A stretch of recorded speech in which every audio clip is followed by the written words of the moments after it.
The story begins with the memory of a certain day when the gates appeared and monsters started to run rampant throughout the world. The only way to stop them was for those who had awakened magical abilities to fight back.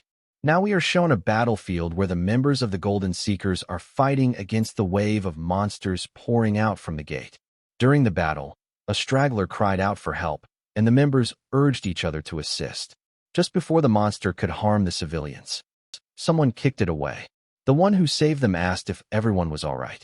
Misato Kyoichiro then steps onto the stage, fighting against the wave of monsters and taking down dozens of monsters within seconds, single-handedly. People watching him are amazed. One of the members explains that his power is the power of time. He knows what will happen next. She calls his ability inhuman. When all of the monsters are finally defeated, Kyoichiro kills the last one. Feeling satisfied that he has protected the land and its peace, he declares that he will now seal the gate.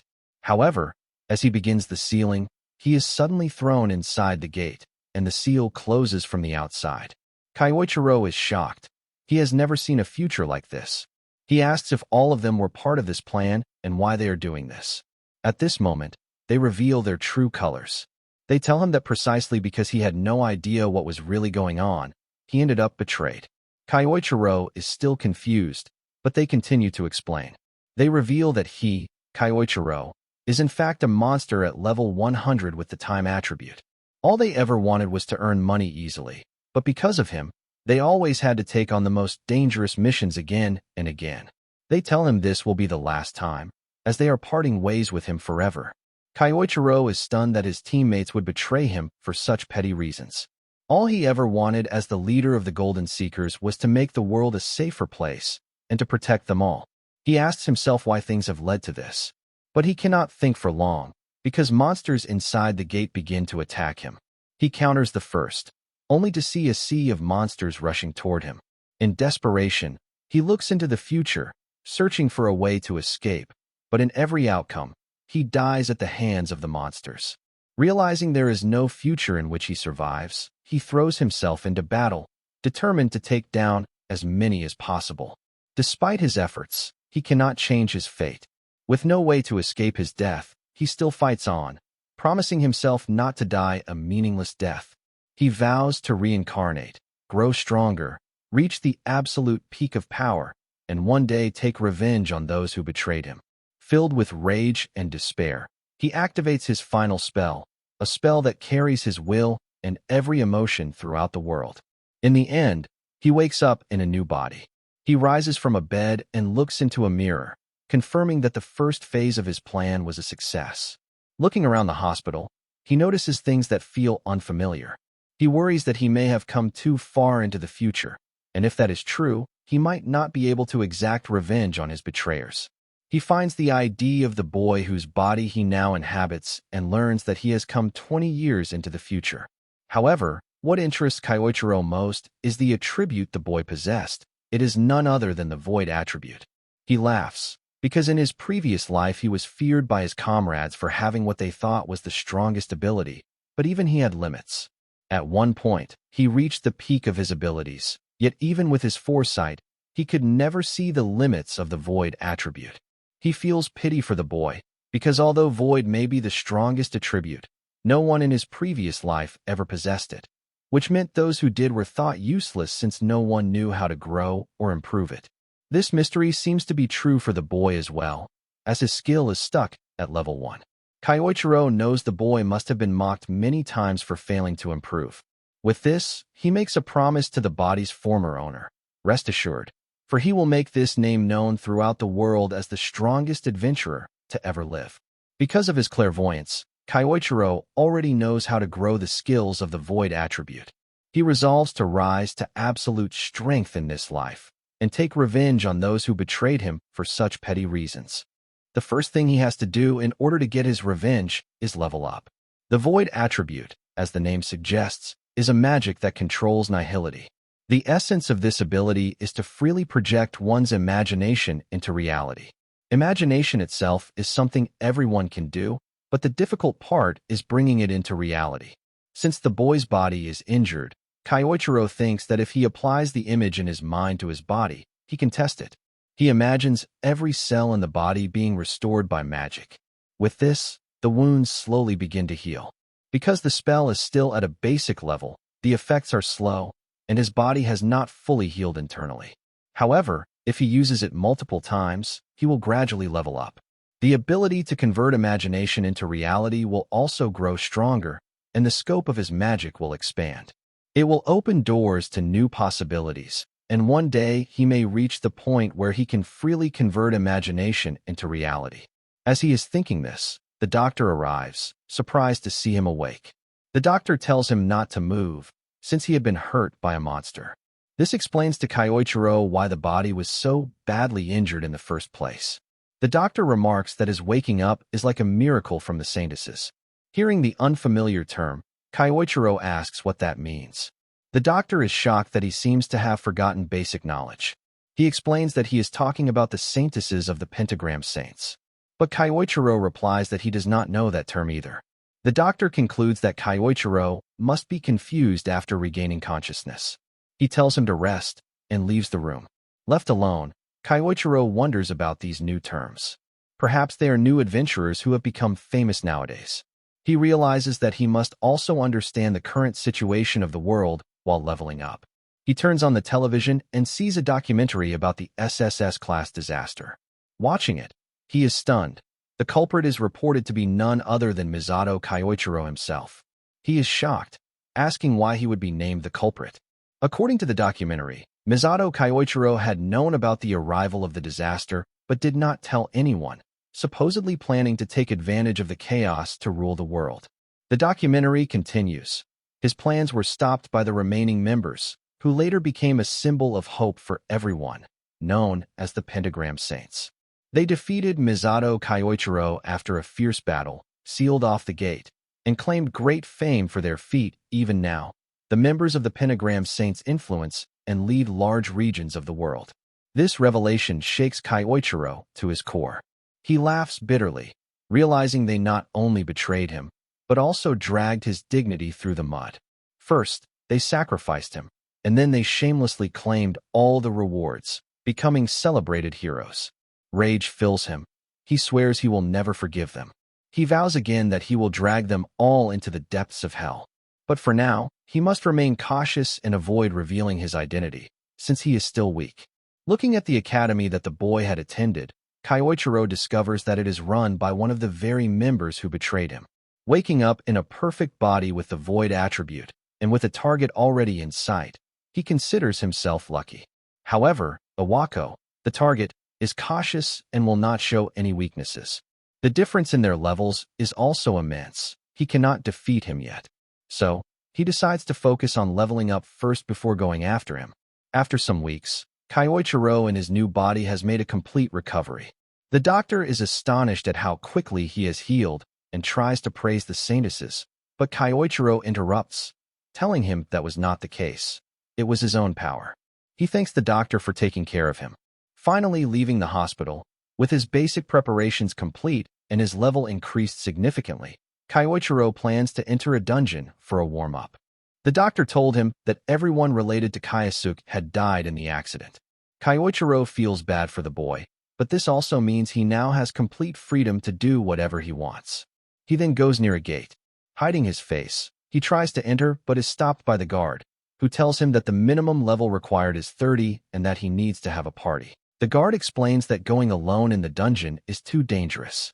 Kyoichiro replies that this may be the case for others, but he is a student of a top university, and as long as he fills out the consent form, he should be allowed in. He had already researched these things while he was hospitalized. Some bystanders tease him, saying the guard is only advising him for his own good and that he should know his place as a greenhorn. Before the guard can take further action, Kyoichiro signs the form and moves forward. He thanks the guard for worrying about him. As he enters, the guard requests 3 others nearby to follow him to make sure he does not die. One of them almost rejects the idea, but another pulls him along, saying this might be their chance. They can get rich inside, and whatever happens in a dungeon stays in the dungeon. With that, they rush in, mocking that the kid still needs 100 years of training. Inside the dungeon, which looks like a cave, the party of 3 arrive with the plan to loot everything while eliminating the newbie kid, as this is how they always survive. They keep running for 10 minutes, but find nothing in the path until they finally catch up to him. Meanwhile, Kyoichiro is already facing a horde of monsters. Using his void attribute, he summons various types of magical spells of different natures, destroying every foe in his path. As the smoke clears, the three are shocked at how quickly he wiped out the monsters. But their greed soon takes over when they spot a rare drop that could sell for a handsome amount of money. Seeing that Kyoichiro has not noticed them, they plan to assassinate him and take the loot. They jump around the cave and launch magical spells at him. Kyoichiro, angered by their actions, mocks them and easily dodges their spells without breaking a sweat. He thinks to himself that no matter the time or era, there are always disgusting people who try to take what belongs to someone else. Two of the members are shocked at how effortlessly he avoided their attacks, but the third charges in with a fire attack, claiming Kyoichiro was just lucky. Before he can land the blow, Kyoichiro counters with an amplified fist directly to the gut, knocking him down. At their betrayal, Kyoichiro declares that he will show no mercy. He calls them the worst type of people, those who always betray and kill others for their own gain. For the sake of his ideals and his revenge, he vows to destroy them. Inside the dungeon, Yoichi Tsudai, who is the subordinate of Awako, arrives after hearing the news of a student from their institute entering the dungeon alone. However, the scene before him is completely different from what he expected. He questions why 3 novice-level adventurers are lying defeated on the ground, and how in the world this even happened in the first place. Now, back at the house, Kyoichiro reviews his gains. He was able to level up inside the D-rank dungeon and judge the level of power he currently has at hand. During this, he also secured a new spell that obscures information. With this, he can fake his level and stay hidden without blowing his cover. The next day will be his first day at the academy, so he lies down to rest. Just as he gets into bed, he reads some messages that reveal direct bullying aimed at the former owner of his body. The following day, Kyoichiro, posing as Kayasuke, goes to the academy. A girl calls out to him and asks if he is feeling better. She is his classmate, who had been looking after him, and she tells him how worried she was. Seeing that Kayasuke had people who genuinely cared for him makes Kyoichiro feel somewhat happy. But this moment is ruined when others mock Kayasuke for being non-attribute and returning after barely escaping death. They demand payment in return for protecting him, and they press him for money. Realizing their behavior, Kyoichiro understands that the text messages from the previous night were also from these guys. Before he can act, Asahi Karen steps forward, trying to stop them by saying he just returned from the hospital. However, her hands tremble in fear. Seeing this, Kyoichiro steps in and tells Asahi that he will handle it on his own. The bullies mock him for acting tough and threaten to remind him how useless he is. Instead of backing down, Kyoichiro mocks them in return, declaring that he will remind them of their place. Kyoichiro remembers his promise to make this boy's name famous worldwide, and with that, he prepares for battle. This enrages the bullies, and one of them readies a fire spell. Asahi is shocked, realizing they are using magic outside of a restricted area. The bully launches the attack at Kayasuke, but Kyoichiro counters with the very same magic, shocking the bullies. Kyoichiro mocks them, asking if this is all they can do. Humiliated, the bully calls over his lackeys. They both use different elements to try to overpower Kyoichiro, but again, he uses the same attributes to dominate their attacks. Terrified, they begin to wonder how many elements he can use. Kyoichiro then says that it's his turn. He declares that at the very least, he will keep them alive. He lights up an explosion, forcing them to run away. Before they can call for help, Kyoichiro grows furious and asks them if Kayasuke had not also asked for their help once, and what their response to him was. He says there is no need for an answer, because disgusting people like them always act the same way. And because of that, he declares, nothing will stop his fist from landing. With this, Kyoichiro delivers a devastating punch to the bully, knocking him out. Asahi Karen is shocked at what she sees. The lackeys quickly pick up their leader and flee, while Kyoichiro declares that from now on, no one will be able to look down on Kayasuke. Together, they will walk the path toward becoming the strongest. Outside of the school, the lackeys carry their boss away, apologizing along the way. They are angry at how he changed after being discharged from the hospital. At the same time, Kyoichiro thinks that they were not as big of a deal as he had expected. Now, in the school hallways, as he is heading to his class, others seem to take notice of his presence. This makes him think that perhaps he is standing out more than necessary. Just as he is almost at his classroom, someone approaches him and asks if he is Kyosuke. Gaining his attention, the person asks if he has time to talk. But Kyoichiro wonders who this person is. He believes this guy is just an upperclassman looking to cause trouble. He thinks to get him off his back by saying his class is about to start. Hearing this, the person says he forgot to introduce himself. He follows up by saying he is Yoichi Tsudai, leader of the Biting Cats. But the important part that catches Kyoichiro's attention is when Yoichi says the group was formed by Iwako himself. After this, Yoichi asks again if he has time to spare. Hearing about someone related to Iwako, Kyoichiro is tempted and agrees, saying it cannot be helped. In an empty classroom, Yoichi bluntly asks if Kyosuke is responsible for the death of adventurers in the dungeon last night. However, Kyoichiro straightforwardly denies any knowledge of the matter. He wonders how Yoichi could suspect him, since he had cleaned up his traces so well. Yoichi explains that the information he gathered was that a student from their school entered a dungeon alone. When he went to investigate, all he found were the defeated, well-known novice adventurers. He also adds that Kyosuke had shown multiple elements in the morning. From Yoichi's tone, Kyoichiro realizes that he does not actually know anything and is just trying to dig up information. Yoichi presses him to speak, but Kyoichiro plays it safe, saying he was attacked earlier that morning and has no idea what happened. To reinforce this, he takes out his adventurer card and shows that he is only level 1. Confirming that his level is indeed 1 and his attribute is void, Yoichi grows angry, realizing his time was wasted on a nobody. He warns him not to act suspicious in the future, as it would be a pain to clean things up again, and then leaves. As they part ways, Kyoichiro thinks he may be able to use Yoichi to his advantage, as a way to reach Iwako without raising suspicion. Thinking of ways to manipulate him, he begins to form an idea for a specific magic spell. Now we find Yoichi in Iwako's office, reporting on the events of the dungeon. Hearing this, Iwako says it is not like Yoichi to make mistakes, and warns him to choose people more carefully.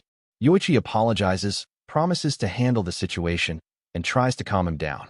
Iwako then warns him that if word gets out that Yoichi was involved in the deaths of novice adventurers, it will bring criticism upon him as well. He grabs Yoichi's face and threatens that if things go wrong, Yoichi could be expelled in an instant. Yoichi promises to set things right. Inwardly, however, he grows angry, thinking that if he had known things would play out like this, he would have taken more money from those adventurers. Iwako then asks, according to Yoichi, a third-year student entered the dungeon, but there is no student in that class who did so. This would mean the cause of the novices' deaths was probably a monster inside the dungeon during their hunt, rather than a student. Iwako concludes that this is a more believable explanation than assuming a student killed them. He adds that it must be this way, unless something truly out of the ordinary happened. Thinking about this, Yoichi wonders if the void element could be that out-of-the-ordinary factor, so he reports that there might be a possibility of a unique attribute being involved. Considering it, Iwako admits that there is indeed a chance. Getting this clue excites Yoichi, and he quickly asks Iwako to leave everything to him, claiming that he will resolve the problem at hand swiftly. In a cave dungeon, many students seem to be practicing their magic while defeating monsters. Suddenly, one of the monsters breaks through, and the students become frightened. However, before anyone can be harmed, the monster is defeated by a golden light attack, which came from none other than Yoichi, who was in charge of today's exercise. He tells the students not to break formation. Finding his abilities formidable, many admire his power, noting that he was personally chosen by the principal. Some even wonder how they could join the same team as him. After dealing with the monsters, Yoichi leaves the rest to the students and walks away for his own business. He takes out an ornament, which is a device used to locate people. He tells it to find the location of Kyosuke. As soon as he says this, the chain begins to glow and points in the direction where Kyosuke is at that moment. Looking at the directions he received, Yoichi finds the result to be exactly as he expected. The chain shows Kyosuke is far away from the other students. Yoichi does not care what Kyosuke is doing alone, but he sees this as the perfect opportunity. He can eliminate the threat quietly and blame it all on monsters, because what happens in a dungeon stays in a dungeon. The reason he is after Kayasuk stems from a chain of events, starting with the death of the hunter-killer he had been using. Trouble has followed ever since Kayasuk was discharged from the hospital. The things the bullies told him are also troubling, as they claim the non-attribute kid attacked them using the same magic types they used. And, even more shocking, that he created flames unlike anything they had ever seen before. Yoichi could not make sense of their story and left. The bullies thought they were free, but Yoichi ordered others to re-educate them properly. He has no use for incompetent people who are overpowered by a so-called weakling. Two bullies tried to stop it, but in the chaos, the one who had taken a direct hit from Kyoichiro shouted in fear that Kayasuk was no longer human. His words carried immense terror. To deal with Kayasuk, Yoichi had arranged a special class to use the situation to his advantage. But during that time, Kayasuk used illusions and escaped. Yoichi suspects he must have used magical tools, which is the only explanation he can come up with. He also believes Kayasuk may have used similar tricks to get rid of the hunter-killer he had relied on. On his way, Yoichi found many defeated monsters on the ground. Looking at them, he wondered how a supposed weakling could have done this. The monsters had clearly been defeated in a single strike of fire magic. This aligned with what the bullies had told him earlier. Still, this scale of power did not impress him. After all, even Iwako, who had dropped out of the pentagram, could do such things easily. Yoichi is currently following Kayasuk because he has no other option. However, he plans to surpass Iwako sooner or later and take his place to finally rule over the world. Until then, he must never allow anyone to know his connection to the hunter-killer. And as for Kayasuk, he is an unknown variable that could disrupt his plans. To prevent this, Yoichi is determined to make sure Kayasuk reaches the afterlife sooner rather than later. Finally, after tracking him, Yoichi arrives at his destination. He believes his target must be on the other side. Curious about what Kayasuk is doing there, he peeks around the wall to check the situation. But to his shock, he finds Kayasuk sitting on top of a mountain of defeated monsters, calmly telling him that he has been waiting and that Yoichi is far too late. This catches Yoichi off guard, as he had hidden his presence the entire time. He wonders how Kayasuk was able to notice him. Just as these thoughts cross his mind, Kyoichiro speaks the very same words he is thinking. This gives Yoichi another shock, realizing his mind has been read. Yoichi steps out from the corner and demands to know who he really is. Instead of replying, Kayasuk mocks him, saying he thought anyone chosen by Iwako would be extraordinary, but judging from what he has seen so far, Yoichi is clearly flawed and ordinary. He adds that the only thing Yoichi has in common with Iwako is their cowardly habit of using novice killers for money extortion, a trait both of them share. Yoichi tries to regain control of the conversation, but Kyoichiro interrupts, telling him that he may enjoy tormenting others, but he has never known what it feels like to be the one hunted. Kyoichiro says he should consider himself lucky, because he is about to learn that feeling now. In his mind, Kyoichiro already begins planning to make a puppet he can use in the future. Now in the dungeon, Yoichi declares Kayasuk to be far too dangerous to be left unchecked, and for the sake of his goals, he needs to get rid of him at any cost. Saying this, he attacks him over and over, but still cannot land a single hit. This makes Kyoichiro mock him, asking if this is all the strength he has. He throws a fireball at Yoichi, who deflects it and tries to taunt Kayasuk. But that attack was only a feint, as Kayasuk follows it up with a series of magical strikes ranging from lightning to earth magic. Seeing this convinces Yoichi that Kayasuk possesses multiple elements. Enraged, he demands to know what is going on with his attribute, which is supposed to be void. Before he can even finish his sentence, he is hit again with another barrage of attacks. This infuriates Yoichi as more and more problems keep rising for him and his plans. Hearing this, Kyoichiro becomes intrigued and asks what plan he has. In the middle of battle, Yoichi begins to reveal his ambition, how he is going to surpass Iwako, take his place, and become the next pentagram saint. Kayasuk asks why Yoichi is so fixated on Iwako when there are other saints as well. At this question, Yoichi explains that his target is Iwako simply because Iwako is a dropout of the pentagram saints. He adds that if he can take that position for himself, he will be able to rule over the world.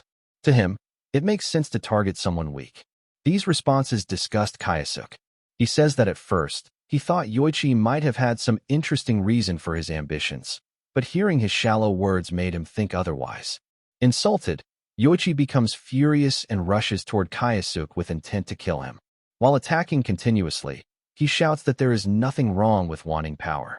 He yells that there is nothing wrong in desiring power, money. The kind of power he seeks is the type where he can trample over others and no one can oppose him. He declares that if he becomes a saint and joins the pentagram, he can do whatever he wants and even gain hold of a saintess's weakness. Hearing these twisted ideas, Kyoichiro replies coldly that Yoichi's words are not even worth listening to. He decides to end the fight, launching Yoichi back with a single powerful strike that shatters his sword. Kyoichiro thanks him, because while Yoichi wasted time talking, he was able to gather enough energy to prepare the spell he truly wanted to use. Kayasuke approaches Yoichi slowly, terrifying him. Soon after, Yoichi is struck by Kyoichiro's absolute hypnosis magic. The spell forces Yoichi to fall unconscious. Observing the effect, Kyoichiro notes that the magic requires time to break the target's spirit, but once complete, it is extremely effective. He orders Yoichi to stand up, and in response, Yoichi obeys, rising to his feet. Satisfied, Kyoichiro instructs him to finish the class mission he was assigned to. Yoichi responds like a puppet. To refine the spell, Kyoichiro then orders him to speak in his normal tone. Instantly, Yoichi's manner of speech and movement return to normal, and he rushes back to the group. The results are better than Kyoichiro expected, making him pleased with the outcome. Afterward, Kyoichiro also returns to the group, where Karen was looking for him. She asks if he is all right. He tells her that he was just discussing something with a senior, nothing more. Surprised at such an unusual pairing, she asks what they were talking about. Kyoichiro spins the topic, saying that they were discussing how to achieve one's dreams, and he received good advice that will help his dreams come true. Seeing him so happy, she wishes for his dreams to come true as well. Soon, the class ends and everyone begins leaving the area. Kyoichiro is content. He has made good progress and gained himself a useful pawn, one that even Iwako will never suspect so easily. In Iwako's office, he asks Yoichi if there has been any progress on what he mentioned last time. To his surprise, Yoichi reports that there is progress and that the student possessing a unique attribute was involved in the whole mess. He further reports in detail that the student is none other than Ase Kayasuke, a first-year student who has the void element. He adds that the student is now captured by him, and after interrogation, he learned that Kayasuke was able to defeat the novice hunters because he possessed multi-attribute magic. Hearing the words multi-attribute magic immediately gets Iwako's attention. When he asks for more details, Yoichi smiles inwardly, knowing the fish has taken the bait. Yoichi tells Iwako that the specifics are still unknown, but if given some time, he can handle it and extract more information. He then throws another bait by suggesting that since it has been a while, why doesn't Iwako try his hand on him personally? Thinking about it, Iwako admits it has been some time since he last interrogated anyone, and the thought gives him something to look forward to. He plans to repay Kayasuke for all the trouble he has caused. Iwako is about to join Yoichi, but after receiving a call, he asks Yoichi to go ahead and promises to follow up later. Iwako answers the call, and on the other end, a woman thanks him for selecting them for the bid. However, Iwako, with a straight face, tells her to drop the act. The caller is none other than Lei Ruashi, a former member of the Golden Seekers who betrayed Kyoichiro over 2 decades ago. She teases Iwako, asking why he is acting so distant when they are partners, both being paid by the government. Iwako tells her to cut the call, saying he has urgent matters to deal with.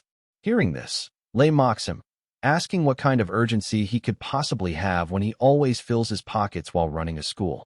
Iwako considers arguing, but drops it, instead telling her that he has an investigation on a student who possesses the void element. Hearing this, she laughs and asks what a loser with such an attribute could even do. Iwako agrees to some extent, but points out that a unique attribute always brings potential variables. Lei then asks if he is referring to something like the time attribute Kyoichiro once possessed. The mention of this name angers Iwako, and he tells Lei not to ever bring him up again, as he hates it. Lei seems to enjoy his frustration. Still, she agrees with him, saying that when Kyoichiro awakened, the balance of power shifted entirely. She then tells him that since he is busy, she will contact him later. Iwako, furious, slams the phone down, cursing the sly nature of Lei Ruashi. Hearing Kyoichiro's name has ruined his mood, and he decides to take out his anger on the captive student. That evening, Iwako goes to his usual place. Finally, he slams open the door, announcing his arrival angrily. But to his shock, there is no one inside. Suddenly, Yoichi attacks from behind, but Iwako blocks it with ease. With a smirk, Iwako comments that it seems he has been underestimated. He tells Yoichi that he may have gotten overconfident after receiving praise, but he is far from capable of defeating him with such petty tricks. Saying this, Iwako summons golden chains that wrap around Yoichi, restraining him completely. He kicks him and begins beating him, saying that Yoichi has made the wrong choice, and that his foolish desires will now be the reason for his death. Just as he goes in for the kill, a voice echoes from behind, saying that he hasn't changed, he is still a big idiot. Chills run down Iwako's spine as he looks around and demands to know who is there. Kyosuke steps forward, adding that Iwako has always groveled before the strong and exploited the weak. He is still the same greedy man, even after all these years. Iwako, enraged, asks how a mere student dares to speak to him like this. Kyosuke repeats the very words Iwako had said earlier, about ruining oneself with foolish desires, and throws them back at him, saying they perfectly describe Iwako himself. Fuming, Iwako threatens the student before him, saying he will expel him immediately and demands to know his ID. But Kyoichiro smirks and says that he has finally made it this far in the game, so he intends to take his time and have a proper talk, just between the two of them.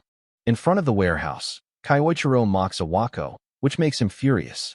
Iwako angrily declares that he will show him the difference in their strength. Using advanced earth magic, he summons a giant hand made of stone, fully confident that a mere student cannot possibly dodge his attack. He launches it with the intent to kill. The attack crashes down and lands on its target successfully.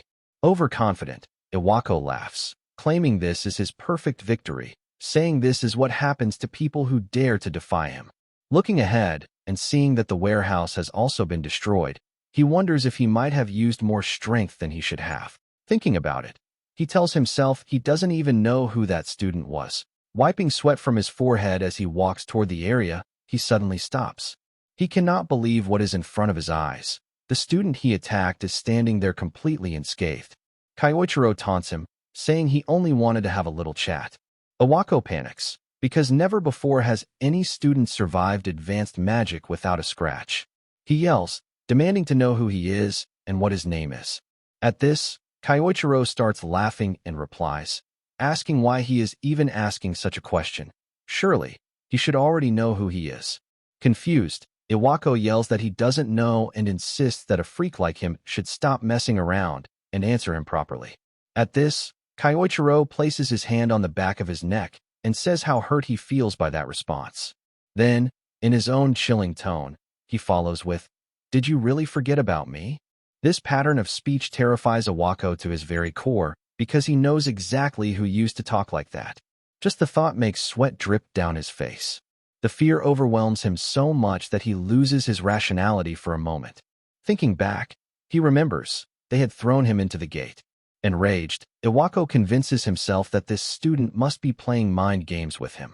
He yells that the man he is talking about, the one known as Misato Kyoichiro, is already dead, and everyone knows it. Shouting this, he launches more spells at Kyoichiro. But looking at his pitiful behavior, Kyoichiro only sighs, asking how long Iwako has been living by believing only what is convenient for him, while ignoring what is not. Iwako threatens him not to come closer, warning that if he does, he will unleash his magic. He instantly understands that Iwako, in the end, had been deceived by sweet words from those around him, and that was the very reason he betrayed him 2 decades ago. Not wanting to accept any of this, Iwako launches another attack. But this time, his spell is destroyed by Kyoichiro, using the exact same magic he had once wielded in his last mission as Misato Kyoichiro to defeat the monster of the outbreak. Overcome by fear, Iwako falls to the ground, shaking, and stammers that he was sure they had trapped him inside the dungeon that day. In response, Kyosuke tells him that yes, he was trapped, thrown into the depths of despair and agony. Iwako, trembling, finally admits that he is the real Misato Kyoichiro. To this, Kyoichiro coldly replies that it took him long enough to realize it. Still unable to believe what he heard, Iwako stands again, claiming that if what the kid said is really true, then it would mean Misato died and returned from the dead. He says he is not such a fool as to accept this level of nonsense. Preparing an attack, he declares that a ghost should remain silent. With that, Iwako launches multiple wind attribute attacks followed by earth attribute magic, but to no avail, as all of his attacks are dodged. Growing tense, he tries to find a way to gain the upper hand in this situation. Everyone used to mock him as just a support character, but that never meant he was weak. To turn the tides, he begins preparing another attack to finish things once and for all. He tells Kyoichiro that he has been working for over 2 decades to perfect this one. Iwako wields dual magic at the same time, unleashing a massive cyclone filled with rocks toward Kyoichiro. He claims this is the strongest attack he has ever used. When his attack is not immediately countered, he starts laughing, believing he has finally achieved what no one else could, killing the great Misato Kyoichiro with his own hands. He mumbles that if Kyoichiro thought he was still the same weakling as before, then he was dead wrong, because over the years he has grown stronger. No matter how powerful Kyoichiro's time ability once was, it is now all in the past. Iwako boasts that 20 long years have passed, long enough for everything to change. The coward he once was no longer exists, and he keeps shouting that Kyoichiro should never have underestimated him. Arrogant and filled with pride, he tells himself he has grown stronger over 2 decades, and now he will boast about this achievement. He believes that none of the pentagram saints will ever mock him again. He even convinces himself that he is now the strongest among them all. But his fantasy is interrupted by Kyoichiro's calm voice asking if he is done talking. Startled, Iwako turns and is horrified to see Kyoichiro standing there, completely unharmed.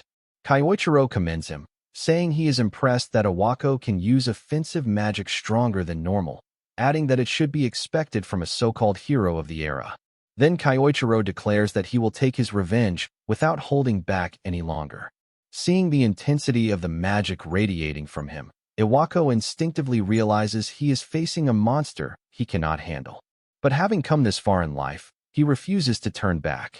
Desperately, Iwako launches another earth element attack, which seems to land, but Kyoichiro actually stops it in its tracks with his own power.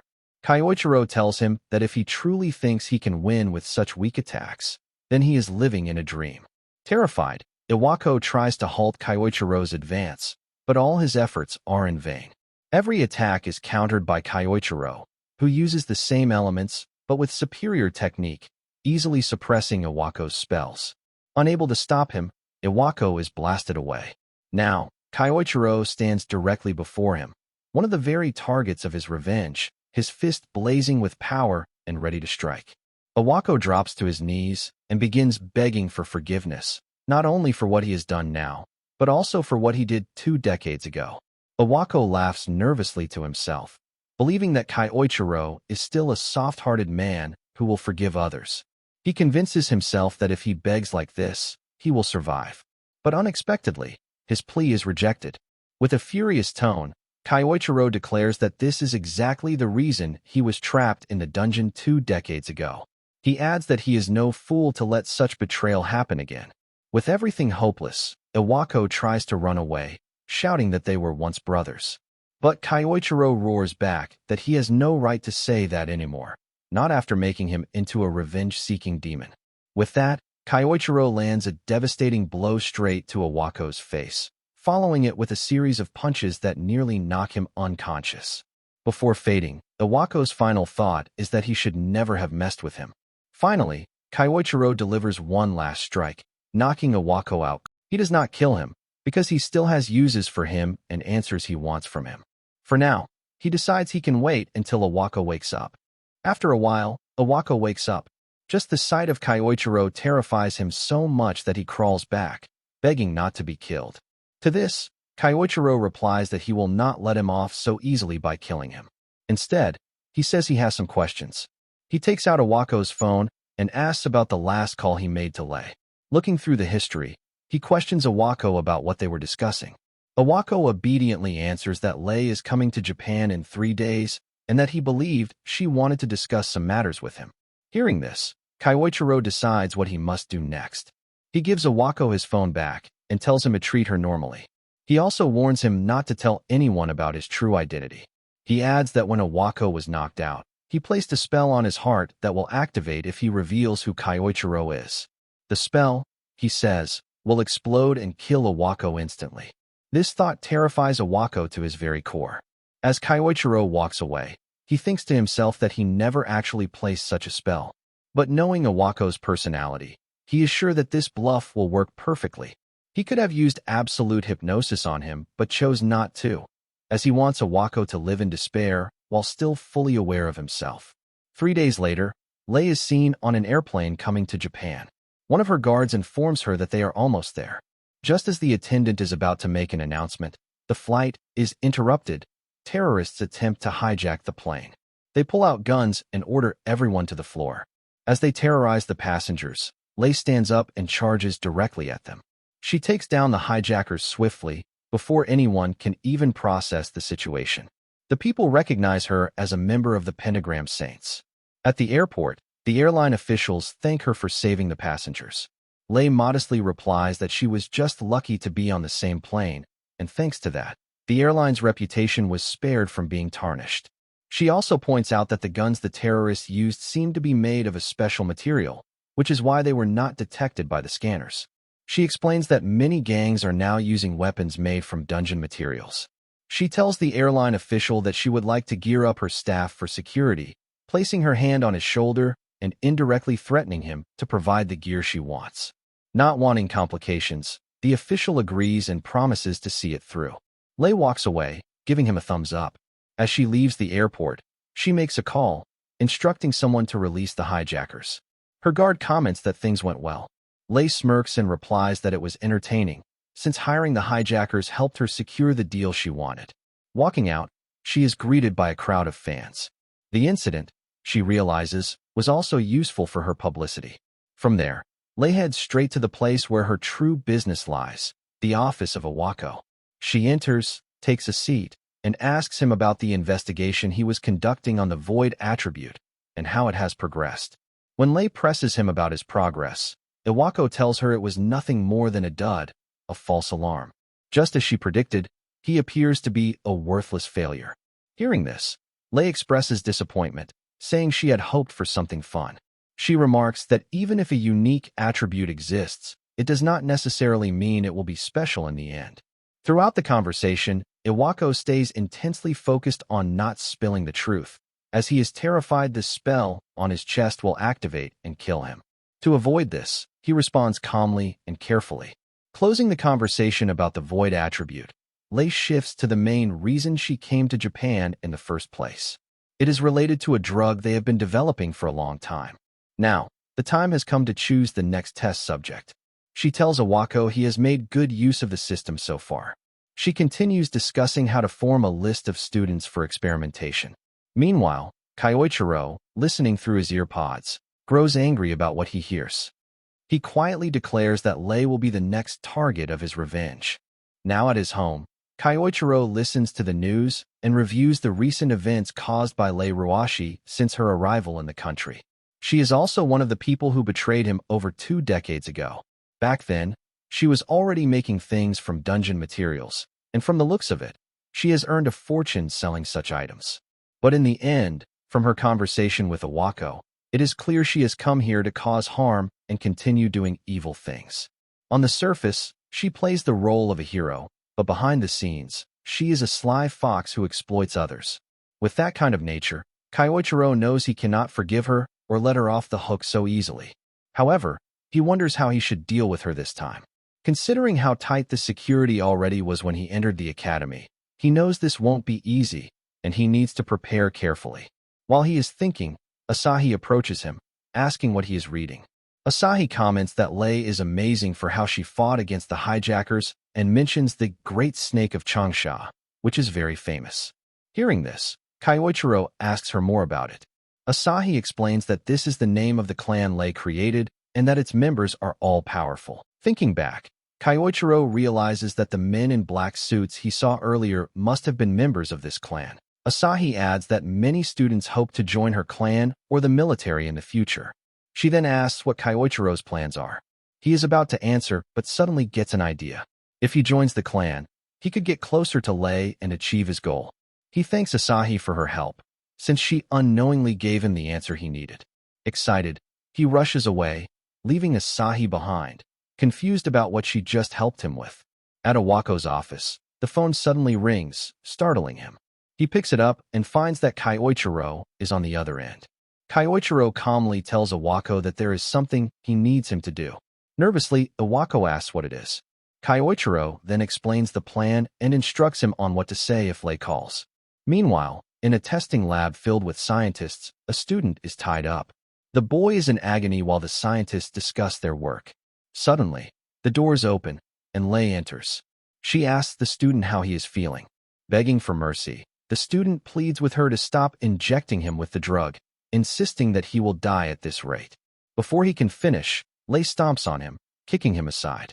She adds that there is no need to be terrified, because if the experiment succeeds and he proves compatible with the medicine, he will become far stronger than ever before. After this, she orders the scientists to continue. Despite the boy's cries and begging, they inject him with the drug again. This time, he suffers greatly and eventually dies. The scientists continue making reports based on their observations. Looking at the disappointing results, Lei concludes there is no point in these experiments unless they find subjects with a high level of magical proficiency. A guard tells her they will need more test subjects soon.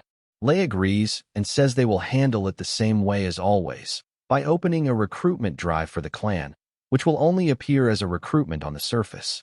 With this, she calls Awako while riding the elevator. She tells him she needs samples of students with strong magical talent. Remembering his instructions, Iwako responds exactly as Kyoichiro had told him to. He suggests a plan to disguise the process as a selection at the academy to identify talented students. Hearing such a clever idea, Lei praises Iwako, saying that sometimes he can come up with good plans. Afterward, she decides on the date and time for the selection. Meanwhile, Iwako thinks to himself that he has done exactly what Kyoichiro instructed. The next day, the head guard enters the classroom to make an announcement. The Great Snake of Changsha clan will be holding a recruitment event at the academy to find potential recruits. The students immediately begin discussing how this is their chance to secure their futures. For Kyoichiro, however, it means something else. His path to Lei has finally opened. The selection campaign began on the scheduled day for joining the clan. The guard explained the procedure that all participants would go through. Meanwhile, Kyoichiro began forming a plan on how he would use these tests to get close to Lei. In his previous encounter with Awako, he had tried to remain in the shadows. However, this time the situation was different. He needed to get the attention of Yang Sinyu, Lei's right hand. This time, he was going to display his power. As Kyoichiro was thinking, Asahi approached him and asked if he was also taking the exam. She told him that although she knew she did not truly belong there, she had her own reasons for joining the test. Hearing this made Kyoichiro curious about what her reasons might be. The first test was to measure magical power. The device would light up and display how much power one possessed. When the test began, the results of the students were disappointing. Then came Kyoichiro's turn. He showed his card, and the examiner, expecting nothing from the void element, looked unimpressed. However, unlike his expectations, the light emitted was the brightest he had ever seen. The result was outstanding, and Kyoichiro was given an S grade for his display. The second test was for magical skill. Kyoichiro first created a lump of earth. The examiner doubted his ability, but his doubts were instantly blown away when Kyoichiro summoned all magical attributes at once and controlled them flawlessly. He wondered how those who once called the void element useless would feel now. Asahi came to him afterward and told him how amazing he was, and he wished her good luck for her test. When Asahi's test began, she demonstrated light magic by reviving dead plants. Most others did not take notice of it, but Kyoichiro was impressed that she possessed light magic. The examiners overlooked her talent, but he thought it best if she remained unnoticed for her own safety. However, Yang Sinyu, Lei's right hand, showed interest in her potential as a test subject. After all the preliminary tests, The final stage began, one-on-one duels. Yang Xinyu announced that they would be fighting members of the clan. The students became tense, worried about facing elite members, but were reassured that the evaluation would not depend solely on victory or defeat, but on how they fought. Confident that none of the students could possibly win, the clan members prepared themselves. Kyoichiro's duel began, and his examiner remarked that while he had shown good performance earlier, it would not help him in real combat. He then planned to eliminate Kyoichiro in a single strike using earth magic. However, Kyoichiro used wind magic to repel the attack effortlessly. The examiner was shocked that such a powerful strike was countered so easily. Before he could recover, Kyoichiro vanished from his sight, only to reappear instantly behind him with a knife made of water magic. This decisive move ended the duel. Kyoichiro mocked the examiner slightly, saying he had learned a lot from him in this match. The duel ended in Kyosuke's victory. Yang Xinyu was astonished by the result, questioning who this student could be, as he had surpassed every expectation. Later that night, he reported to Lei that the exam was over. Hearing this, she asked if there were any useful subjects. Yang Xinyu replied that there was one student who had cleared all the tests overwhelmingly, but that he used the void attribute. At the mention of void, Lei's excitement grew. She recalled Awako's investigation into a student with that attribute. Smiling slyly, she states that this new student is going to be really fun. In the student hall, Lei's right-hand man begins announcing the results of the exams they previously took for clan enrollment. After all the students gather, he proceeds with the list from top to bottom. He announces that the first position goes to Ase Kyosuke. The students start whispering among themselves, as everyone already expected him to take the top position. During the difficult exam, he had displayed an extraordinary level of power, leaving a strong impression. Kyosuke now feels that everything is going according to his plans, as his bold display turned out to be useful in impressing the examiners. He knows this puts him a step closer to Lei. However, his happiness turns to unease when the second position is announced. The second place is granted to none other than Asahi Karen. She is surprised to have achieved a higher rank than she expected. Kyoichiro grows worried about her being placed so high and selected as well. He wonders if her unique attributes played a larger role than he had believed in helping her clear the exam. Knowing Lei, he suspects she is planning something hidden, possibly using the students for a secret agenda. He believes there must be a reason behind Asahi being selected. As he ponders these thoughts, his worries are interrupted when Asahi smiles at him, clearly happy that she passed, and that they both achieved high positions. Seeing her joy relieves Kyoichiro of his doubts. He reminds himself there is no need to overthink. He will not allow anyone to harm her. His focus must remain on protecting her and securing his own goals.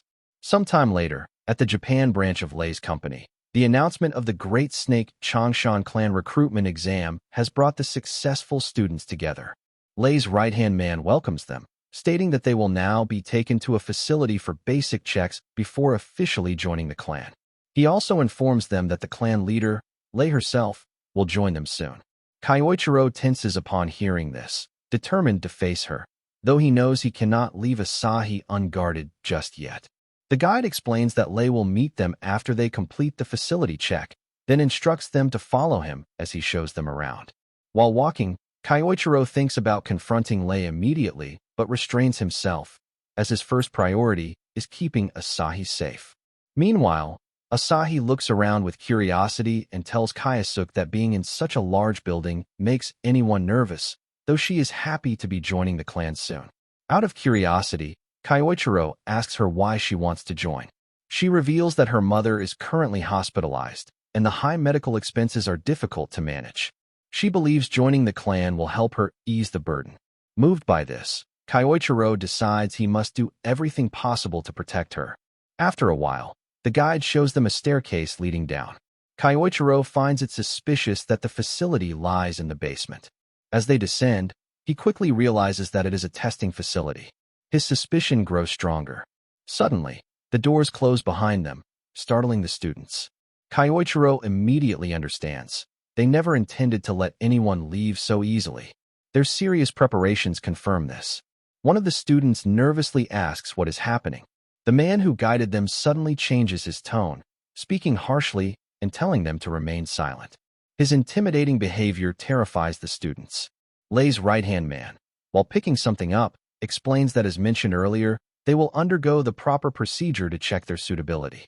Holding a vial and an injection, he clarifies that they will be testing the compatibility of a new drug developed in secret. He explains that the drug is made from rare materials found in different dungeons. It has the potential to enhance one's power, whether physical strength or magical ability. At first, some students respond positively, saying it sounds beneficial, but one of them nervously asks whether it has any side effects. The man smiles coldly and says it will be faster to show them the truth rather than explain. He points to a display screen, which suddenly plays a recording of the last test subject, tied up and desperately begging not to be injected again. The students stare in shock at the disturbing video clip, where the last person exposed to the drug suffered a painful end. Horrified, the students begin to protest, demanding answers about what they were just shown. Lei's right-hand man explains coldly that the recording displayed a test subject who was not compatible with their new drug, and those were the results. He asks if this answers their questions now. Realizing they are being used as test subjects, with the risk of dying from the experiment, the students angrily declare that they will never take such a drug. Two of the students summon their magic and attack simultaneously, demanding to be released from the facility. Kyoichiro, observing the chaos, quickly tells Asahi to come to his side and not leave him. The two students rush forward to strike, but the guard enhances his fist with skill and knocks both of them out in a single blow. Asahi watches in fear as the situation worsens. The two fallen students groan in pain on the ground. His eyes then fall on Asahi. Looking at her with a calculating grin, he suggests they should start with her instead. He mutters that he is curious to see the results, especially since she wields the rare light attribute. Terrified, Asahi freezes as he approaches her, but before he can reach her, Kyoichiro steps forward and blocks his path. The guard narrows his eyes and demands to know what Kyoichiro thinks he's doing. Calm but firm, Kyoichiro replies, "Nothing. Just keeping lowlifes like you away from her." The insult enrages him. He orders the others in the room to hold Kyoichiro down. Several well-built fighters step forward, confident that defeating a mere scholar will be easy. They charge in with full force, aiming to take him down in one strike. But their attacks land only on an afterimage. Kyoichiro has already evaded. Before they can even react, he delivers sharp, enhanced chops, knocking them unconscious instantly. The remaining two become wary after witnessing this, but even their caution proves useless. Kyoichiro dashes forward, striking both in the stomach with precision. They collapse in defeat. Their leader is stunned by the overwhelming display of strength and skill. He had never imagined Kyoichiro could defeat his men in single blows. Shocked, he starts to panic, realizing the situation is slipping out of his control. Kyoichiro turns to him and declares that he is next. Unable to face him directly, the leader instead rushes toward Asahi, intending to capture her as a hostage and test subject. But before he can lay a hand on her, Kyoichiro intercepts him and seizes his wrist with an iron grip. The man struggles desperately to break free, but Kyoichiro's hold does not loosen. "I already warned you," Kyoichiro says coldly. "You will not touch her." He releases the man's wrist, leaving him stumbling backward in fear. The leader is shaken to his core, terrified at how a mere student could accomplish such feats, something he believed should have been impossible. Just as the realization sinks in, Kyoichiro fixes his gaze on him and warns, "Brace yourself." Now at the facility, Lei's right-hand man, Yang, appears tense. At the same time, Kyoichiro instructs Asahi to stay behind him. Asahi, standing behind him for safety, thinks about how much stronger he has become. Earlier, she couldn't even follow his movements. She had an idea that he had grown powerful, but to this extent was beyond her imagination. Yang tries to intimidate him, warning him not to get cocky. But Kyoichiro challenges him with a question: why are the students of the academy being used as test subjects in the first place? Yang smiles and replies that it is not complicated. He explains that everything is for the sake of their clan and for Clan Master Lei. Once the testing and preparation of the drugs are complete, Lei will gain strength beyond imagination. Kyoichiro asks if he truly believes such inhumane actions are worth it for a small dream. But Yang, unbothered, insists that they use whatever is available to them without hesitation. He adds that those used as samples should consider it an honor to serve as pawns for the clan's glory. Hearing this enrages Kyoichiro. He remembers Asahi, who joined for a reason, to support her family, and how happy she and others were when selected. Many, like her, had dreams, but those dreams were crushed by the clan's selfish desires. The sheer cruelty of Lei's ideology pushes Kyoichiro past his limits. Yang continues arrogantly, saying that the girl behind him will become their new moon. That final insult causes Kyoichiro to snap. He shouts at Yang to shut up, his anger exploding as he releases an immense surge of mana and energy. Shockwaves ripple through the room, pushing everything back. Kyoichiro declares furiously that they are nothing but trash who trample over lives without ever understanding the hopes and dreams of others. Yang staggers under the crushing pressure of the young man's energy. For the first time, he questions if Kyoichiro is really just a student with such extraordinary power. Seeing no other options, Yang changes tactics. He says that normally, he would order Kyoichiro to remember his place as a student, but after seeing such courage and power, he offers him a proposal: join Lei. If he hands over the girl, Lei will be greatly pleased, and Kyoichiro will be rewarded with an excellent position in the clan. Kyoichiro, already filled with rage, rejects him outright. He says he has no need to hear worthless words from trash like them. With negotiations over, Yang warns that Kyoichiro will regret this decision. Realizing he must fight, he harnesses mana to strengthen his body. His aura grows heavier as he powers up. Kyoichiro recognizes the technique immediately. It is strengthening magic. Yang confirms it with pride, boasting that with his polished martial arts combined with strengthening magic, he possesses an unbeatable combo. He rushes forward, throwing a powerful punch.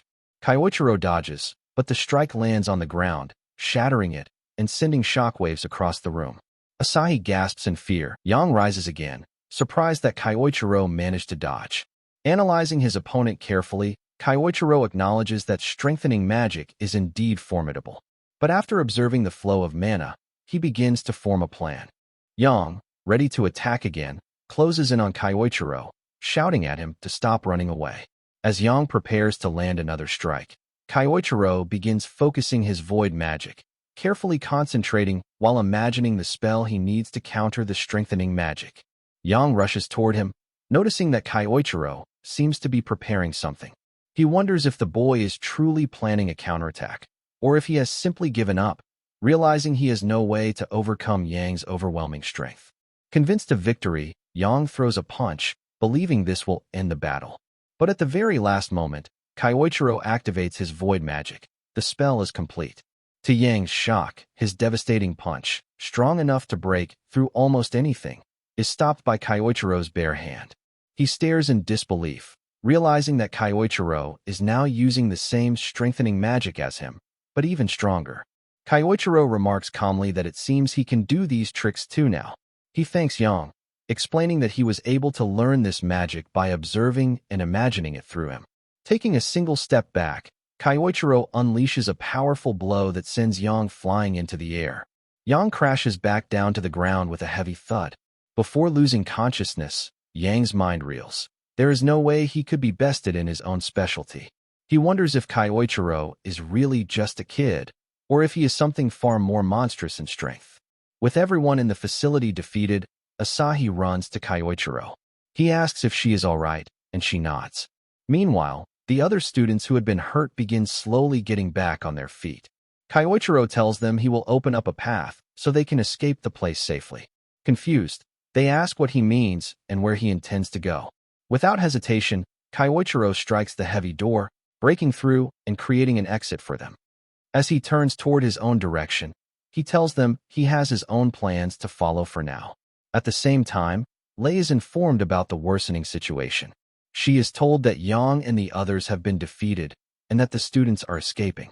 Shocked that her trusted people could be overpowered so easily, she demands more details. But the guards can only report that an incredibly strong individual is heading toward her. Before they can say more, their voice is cut off as they are swiftly taken down by the unknown intruder. Confused and unsettled, Lei rises, trying to comprehend what is happening inside her own facility. Suddenly, the door to her office opens, and Kyoichiro steps inside. Lei narrows her eyes and asks who he is and for what purpose he has come. Kyoichiro walks forward calmly and replies, "The reason I'm here is simple. I've come to pay you back for what you did to me 2 decades ago." Lei appears confused, unsure what kind of debt Kyoichiro could mean from 2 decades ago. Seeing her expression, Kyoichiro steps closer and asks if she truly doesn't understand. Should he explain what debt he is referring to? He begins, saying that ever since the raid of the SSS rank dungeon, the so-called Saints of the Pentagram have been living comfortably. The mention of that raid immediately darkens Lei's expression with unpleasant memories. Kyoichiro continues, hinting at their claim of stopping a certain man's conspiracy that day. Annoyed, Lei asks if he is really trying to give her a history lecture. She insists that the Saints of the Pentagram are heroes who vanquished evil in order to preserve the world. Because of their work, they now hold influence across the globe, watching over many areas. She demands to know what he truly understands to speak against them. Kyoichiro cuts her off, saying that even if the world views them as heroes, the truth is far from it. His words unsettle her, especially as the aura around him changes. In a darker tone, he tells her that they sacrificed their own comrade for selfish reasons, just to reap rewards and build their names. He accuses them of trampling on the lives and dreams of others for their own gain, both then and now. Lei laughs mockingly, calling his words nothing more than conspiracy theories spread by jealous people after their success. But Kyoichiro firmly denies it. He says these are no fabrications, he knows what they did. He reveals that he knows how they pushed their own comrade into the dungeon gate after the boss had been defeated. This revelation shocks her. That knowledge was supposed to be a secret shared only by the remaining members of that raid party. Seeing her confusion, Kyoichiro steps forward and asks if she truly has no idea who he is by now. He declares, "I am Misato Kyoichiro, the same Kyoichiro you and the others pushed into the gate 20 years ago, after I defeated the boss." Lei is stunned, unable to believe what she is hearing. In her panic, Kyoichiro adds, "What you feared most has happened. You once called me a monster for reaching level 100 with the time attribute. I used that same power to return." Fear flickers across Lei's face, but Kyoichiro presses further. He warns her that he knows exactly what she and her company have been doing in secret. If he exposes it to the public, she would be ruined instantly. Enraged, Lei snaps, demanding if he is trying to mock her. Kyoichiro retorts coldly that she should be the one answering for her crimes, both for betraying him 2 decades ago and for trampling on the hopes of others, like the young girl who gave her all. He declares that he will never forgive her. Lei smirks and tells him not to get too arrogant. She claims that he is no longer in the same refined body he once had. Reaching for a weapon near her desk, she warns him that showing himself before her was a mistake. Grabbing a staff, she activates a skill and unleashes multiple strikes in a single attack, shattering the entire room. With a twisted smile, she asks what he thinks of her weapon, explaining it was forged using rare materials from high-level dungeons, making it harder than steel itself. She boasts that he will soon see how deadly and sharp it is. Rushing forward, Lei thrusts the weapon at high speed again and again. But Kyoichiro dodges every attack effortlessly, not taking a single scratch. Lei sneers that all he can do now is dodge without his former body, though inwardly she is frustrated that none of her strikes are landing. After evading her flurry of attacks, Kyoichiro remarks that he now understands why she is slower. He points out that she has spent too long as a corporate queen, becoming sloppy and far less sharp than she used to be. He even mocks her by saying she is now on the same level as Awako. Being compared to someone she considers weak infuriates her. In a frenzy, she swings wildly, attacking over and over. At last, one of her strikes seems to connect, but it turns out to be only an afterimage. Kyoichiro is standing far behind her, completely unharmed. She realizes void magic is behind his evasion, but its effectiveness at this level shocks her. Determined to finish the fight, she enhances her weapon with fire, planning to end it with her next attack. She charges at him again, thrusting with all her power. But Kyoichiro stops her weapon effortlessly, with just 2 fingers. Lei freezes, horrified that her enhanced strike was blocked so easily. Kyoichiro looks her in the eyes and says coldly that she is far weaker than she was 20 years ago if this is the best she can manage. Cornered, Lei considers her last resort. Dropping her weapon, she runs to her desk. Kyoichiro watches cautiously, uncertain of her plan, until he sees her reach for an unfinished vial of the new drug. To his surprise, she takes the gamble and injects herself with it. Instantly, her mana begins to surge violently. Kyoichiro realizes she is truly willing to go this far to stop him, transforming her into something monstrous. Now Lei had completely transformed into a monster after injecting herself with the drug. Gaining newfound confidence, she declared that no one could defeat her now. But Kyoichiro calmly asked if she was really serious about fighting him while relying on drugs. Did she truly think it would be that simple? Lei warned him not to underestimate her. She explained that she had spent enormous amounts of time and money perfecting this drug, gathering materials from the depths of dungeons and refining them for years into a single formula. She admitted it all began when she witnessed his immense power during the raid 20 years ago. From that moment, she had been chasing power, determined to reach the same domain. She even thanked him for showing her that path, boasting that now she had surpassed everyone. Kyoichiro dismissed her words as pathetic. He told her it was laughable that she believed she had surpassed others just because of a drug. Angered by his insult, Lei prepared herself, vowing to show him who was truly stronger after 2 decades. Kyoichiro sighed, saying he was already bored of her monologue and that it was time to end this. Lei charged forward, but missed, slamming into a wall and causing massive damage. She bragged about the destructive fruits of her research, claiming she would send him to the afterlife. Rushing in again, she managed to push him back. Thinking she had finally won, she looked down, only to realize her foot had been pierced by an ice spear. Kyoichiro revealed that he had set the trap during her attack. Lei was shocked to see him using Yang's technique and demanded to know how he had learned it. Kyoichiro explained it was thanks to her subordinate that he was able to master it earlier than planned. Stepping closer, he told her that while her drug was impressive, it produced nothing more than a momentary gust of power. Lei shouted in fury, accusing him of disrespecting her life's work. But Kyoichiro grew even angrier. He declared that she had trampled over countless people for her selfish desires and still had the audacity to call it progress. He told her she made him sick. Humiliated, Lei launched herself at him in blind rage. But Kyoichiro countered easily, grabbing her and driving his knee into her stomach. Her unstable power quickly faded, and she collapsed unconscious, her last thoughts on the terrifying new Kyoichiro, whose limitless potential was even more dangerous than his past self with a single attribute. As he left, Kyoichiro remarked coldly that her power was never real to begin with. With this, 2 of the 5 targets in his quest for revenge were now defeated. Outside, Asahi rushed to him, asking if he was all right. At the same time, news anchors swarmed the area, chasing reports that Lei's office had been attacked. Asahi turned to him, asking if he was responsible. Kyoichiro simply replied, "Who can say?" He knew that the truth about Lei's company and its cruel experiments would soon be exposed. With her downfall, many people would finally be safe, and everything she had built over a lifetime would crumble. Asahi called out to him. She admitted that earlier she had been too confused to say it, but now she wanted him to know. Without him, she would not still be standing there. She thanked him deeply for protecting her. Kyoichiro reflected silently. Once, words like those had meant everything to him. They had been his reason to push forward in his previous life. That night, the news exploded with revelations about Lei's company. The truth about their secret experiments and underground facilities where people had been used as test subjects.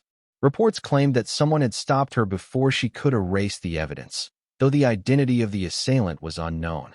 It was also revealed that Lei was now suffering from memory issues and had been placed in medical care. Kyoichiro wondered how the other saints would react to this turn of events. Just as he thought about it, breaking news appeared. An emergency announcement from Nathaniel of the Pentagram Saints. Hearing the name shocked him. At the press conference, Nathaniel declared that on behalf of the Pentagram Saints, they were devastated by Lei's actions and her inhumane research. He apologized, saying that although she had once been their comrade, they had failed to see the darkness lurking within her. Kyoichiro's anger flared. He recognized the act. They were playing the innocent card again, just as they had when they branded him a traitor 20 years ago. They hadn't changed one bit. To them, ordinary people were not lives to protect, but stepping stones to secure their reputation as heroes. He realized that Nathaniel must have been the one to spark hatred among the clan back then, leading to his betrayal. Even now, Nathaniel was calculating, his whereabouts always shrouded in mystery. Determined, Kyoichiro decided on his next move and made a call. Meanwhile, in a distant sanctuary, a messenger reported the conference to Saintess Claudia. Hearing the news, she clasped her hands and prayed for the future. Elsewhere, another member, Ingolf, was training in his room when he was told that a meeting was about to begin. Furious at Lei for creating such a mess, he prepared himself. Soon, the members of the Pentagram Saints gathered, Nathaniel appearing on the screen before them. Once all were assembled, he formally began the meeting of the Pentagram Saints Council. After a long discussion and debate, the council members agree with the statement that an assailant seeking revenge had attacked Lei and exposed the experiments she had been conducting. Ingolf is genuinely furious, enraged that she had been carrying out such secret actions behind their backs, tarnishing the honor and reputation of the Pentagram Saints.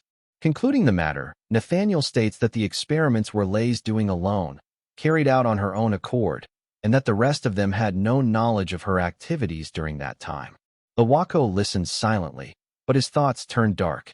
He reflects that Nathaniel always behaves this way, making seemingly rational judgments while easily shifting blame.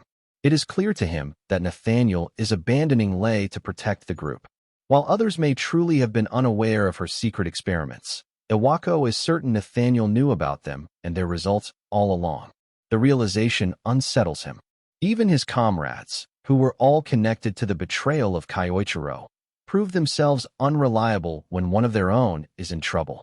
Still, he sets aside these thoughts, reminding himself that he has a task to complete.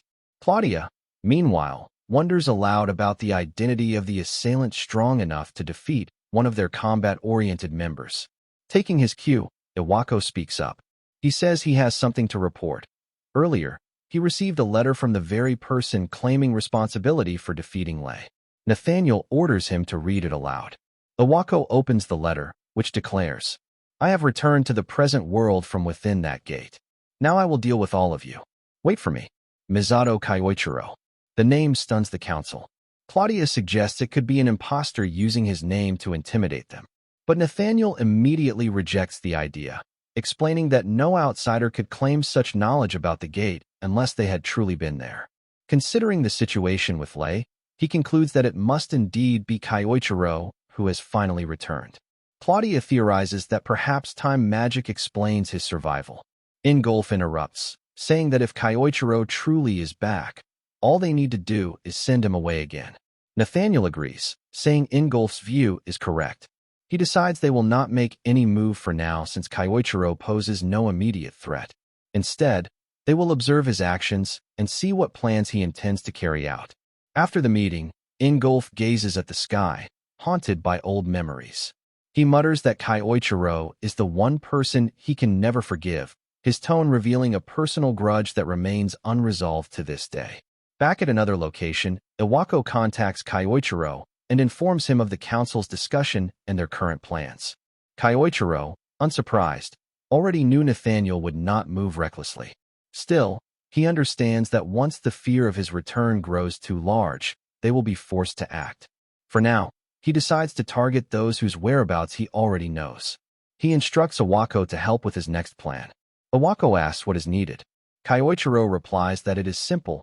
He wants arrangements made for him to be transferred to the academy connected to Ingolf. Realizing the implication, Iwako knows Kyoichiro is now going after Ingolf. Kyoichiro confirms it, explaining that with the excuse of a short-term overseas exchange program, he can infiltrate the German academy. Iwako cautions him, saying Ingolf is not like Lei and may not have any obvious weaknesses to exploit.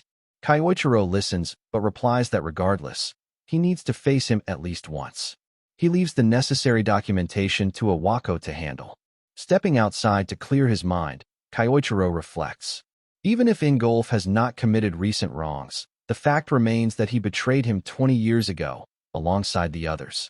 Soon after, he boards a plane.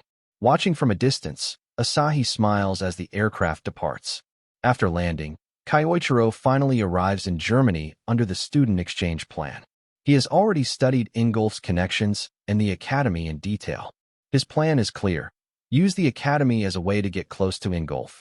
For now, he decides to head to the academy directly. On his way, he hears a commotion. Investigating, he finds a group of men bothering a girl. Taking a closer look, he realizes the girl is Japanese. To better understand the situation despite the language barrier, he uses void magic to develop a translation skill. With this, he learns that the drunken locals are trying to force themselves on her. The girl refuses, standing her ground, but the men persist and even reach for her shoulder. She prepares to fight back, but before the conflict escalates, Kyoichiro steps in. He orders them to waste their time elsewhere and leave her alone. The men turn toward him angrily, demanding to know who he thinks he is. Calmly, Kyoichiro tells them again to back off. Insulted, they rush at him, using magic and shouting for him not to underestimate them. As they close in, Kyoichiro counters with a gust of wind magic, repelling them and sending them flying back in an instant. The girl stares in astonishment, seeing how easily he defeated them in a single move. She wonders to herself just who this mysterious student really is. After being defeated in a single blow, the punks panic and run away, apologizing for messing with them in the first place. The girl steps closer and thanks Kyoichiro for saving her. He suggests they change locations since a crowd has started gathering around them. The girl follows him, thinking it has been a long time since she was rescued by someone like this. She recalls that the last time she was saved was by another person.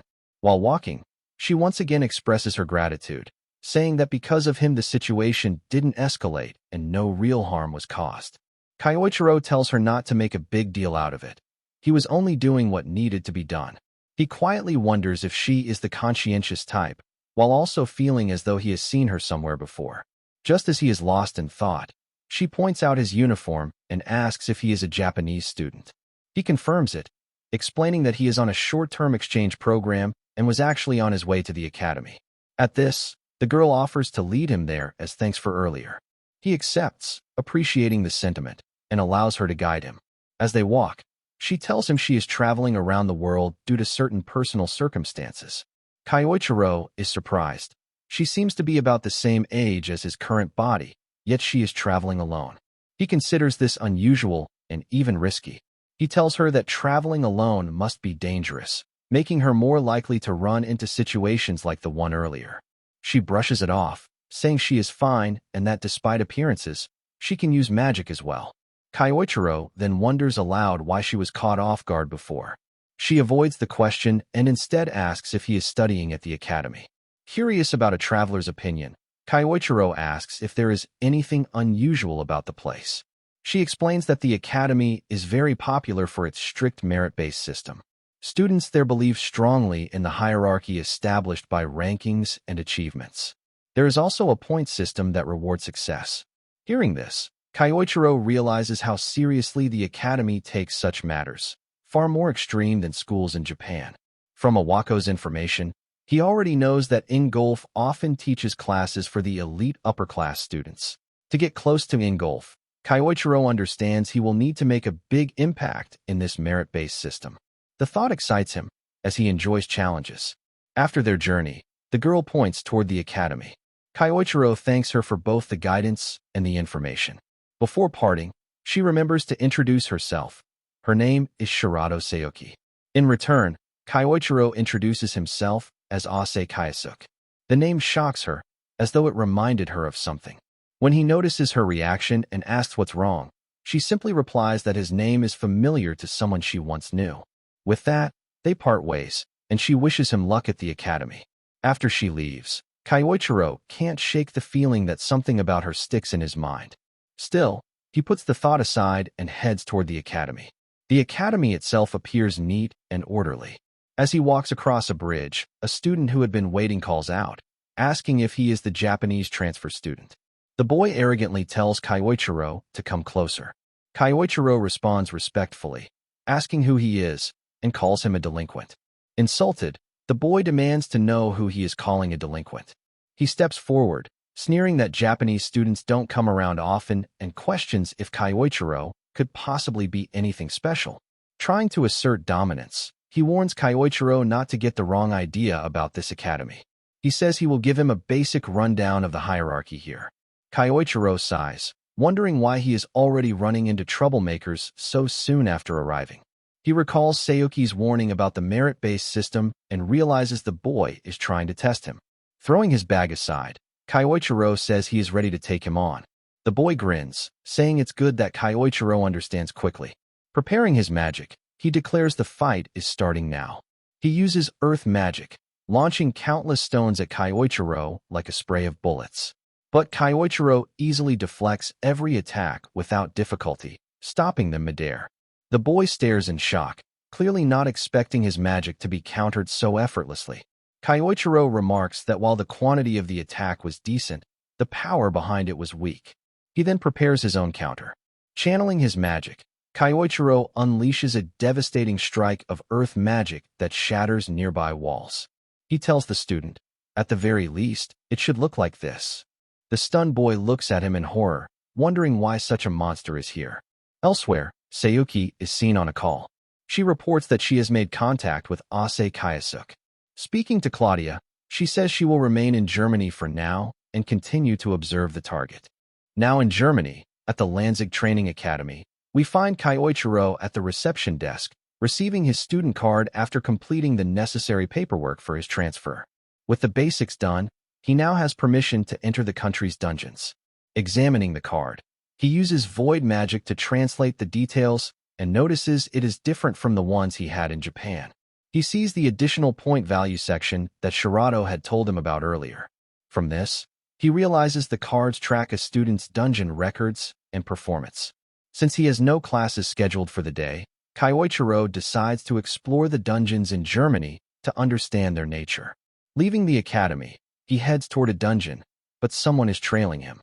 It turns out to be the same boy who had lost the duel to him earlier. Sometime later, in the city, Kyoichiro arrives at a dungeon portal. Staring at the gate, he thinks to himself that the only way to get closer to Ingolf is to rank up his classes as quickly as possible. To test himself, he chooses an upper-tier dungeon. He enters, finding not a cave, but a ruined structure serving as the dungeon's form. Intrigued, he wonders what kind of monsters Germany's dungeons will hold. Soon, skeletons wreathed in flames emerge to attack him. Kyoichiro instantly recognizes them as undead monsters, stronger than the creatures he faced in Japan. Still, he knows their weak points. After all, this is not his first battle against such foes. He has fought countless monsters before, learning and adapting to their natures. One skeleton swings its weapon at him, but he dodges with ease. Calmly, he notes that the weaknesses of undead creatures are fire attribute magic or blunt attacks that shatter their bodies. Luckily, he has both options available. First, he enhances himself with strengthening magic. Then, with a single punch, he smashes the monster apart. The remaining undead freeze, almost as if confused about who the real monster is. Smirking, Kyoichiro taunts them to attack. Before long, he clears all the undead in the ruins and advances toward the boss chamber, knowing it should be waiting there. Inside, he finds the boss, a lich, floating in the air, surrounded by wandering souls. Deciding to test its strength, he begins with a fireball spell, launching it at the lich. The boss cancels it instantly. Kyoichiro narrows his eyes, but isn't surprised. Such resistance should be expected from a dungeon boss. The lich points its staff at him, releasing a spell that spreads thick miasma across the chamber. Kyoichiro dodges casually, though he notes with interest that the miasma melts everything it touches. A dangerous ability, but also something he might use to his advantage. The lich follows up with more attacks. Kyoichiro condenses wind magic around his feet, boosting his speed and propulsion. Leaping across the chamber, he bounces off the floor and walls while evading the incoming spells. After several movements, he finally closes the distance, preparing to strike the boss directly. While preparing his spell, Kyoichiro taunts the lich boss, asking if it can survive a taste of its own medicine. With that, he casts the same corrosive magic back at it.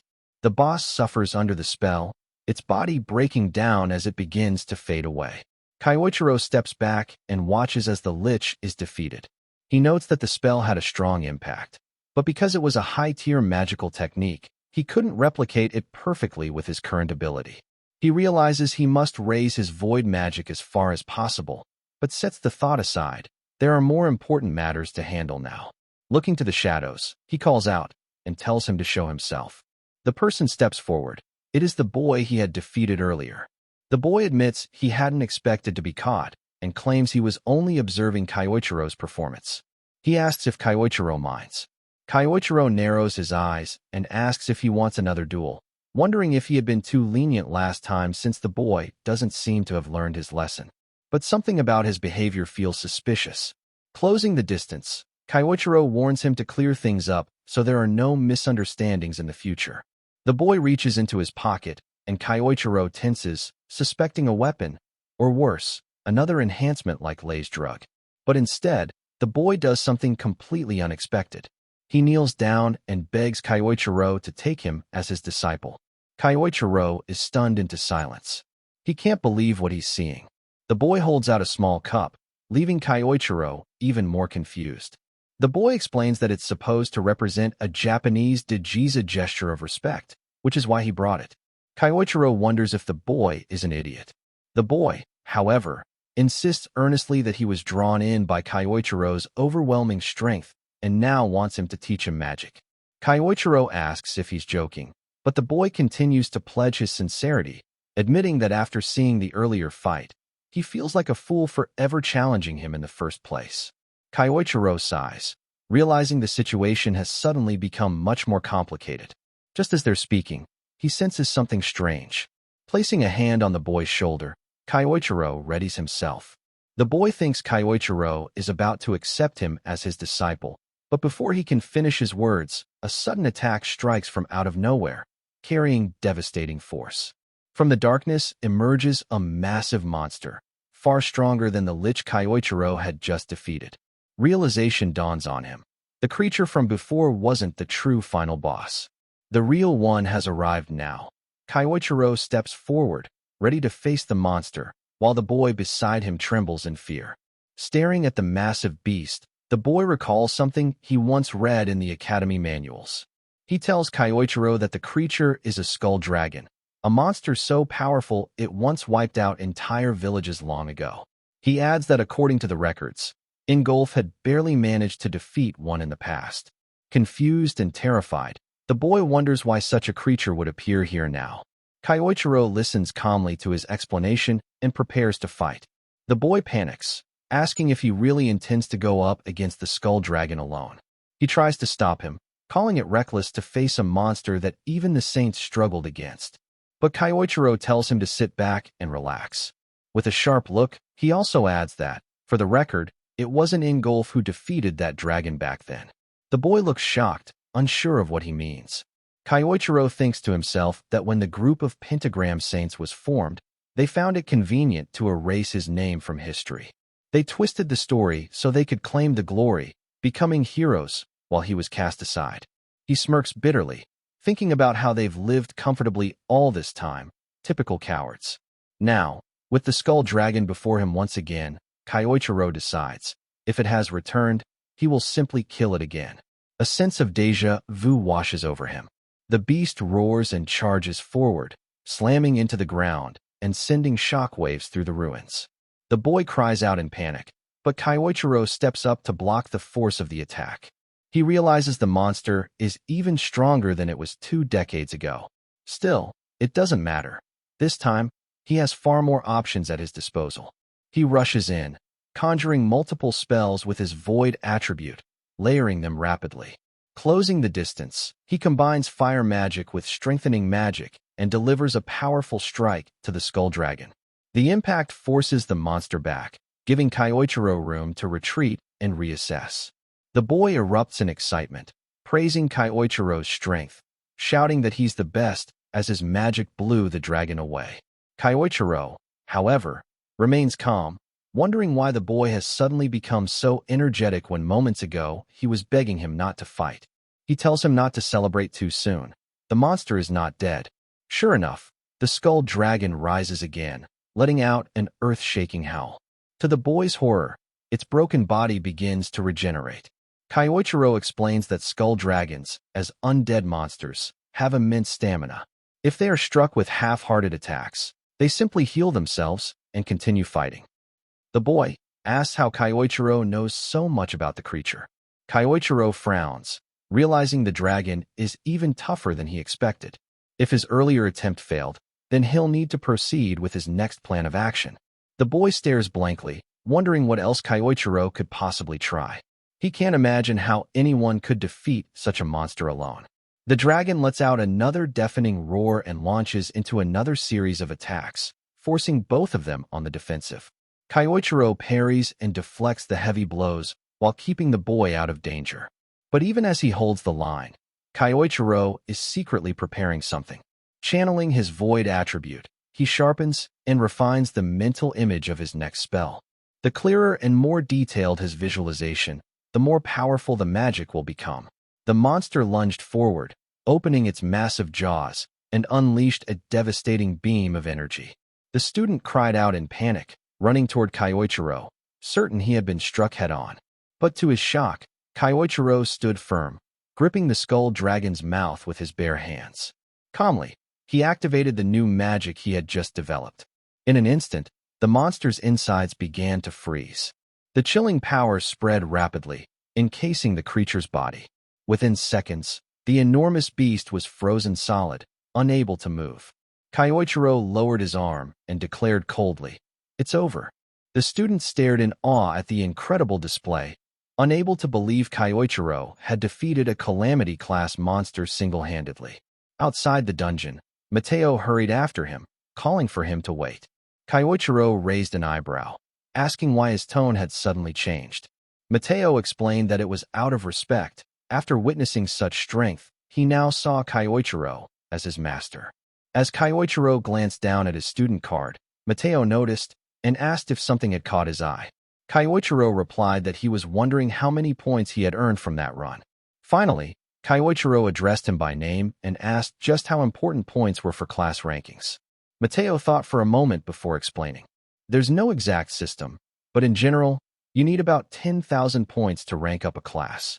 That means around 30,000 points are required to qualify for the special class. Kyoichiro frowned slightly. Mateo continued, "The worst part is that dungeon points are fixed.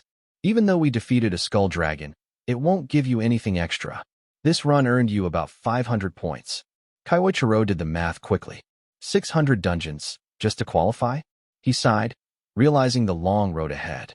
Mateo, watching his reaction, asked, "Are you also aiming for the special class?" Then, with a grin, he added, "If so, there's a shortcut to stacking points faster." Kyoichiro immediately closed the distance between them, his expression sharp. "Spill it." Startled at how close Kyoichiro's face was, Mateo quickly explained. "There's an event in 1 month. It's a competition where students face assigned challenges. The winner earns 20,000 points directly." Kyoichiro's eyes lit up. 20,000 points in one strike. That was far beyond what he had expected. If he could secure first place at this festival, he could close the gap to special class far quicker than anticipated. Clenching his fist with determination, he made up his mind. "Then I'll take first place at this so-called Sublime Heaven Festival."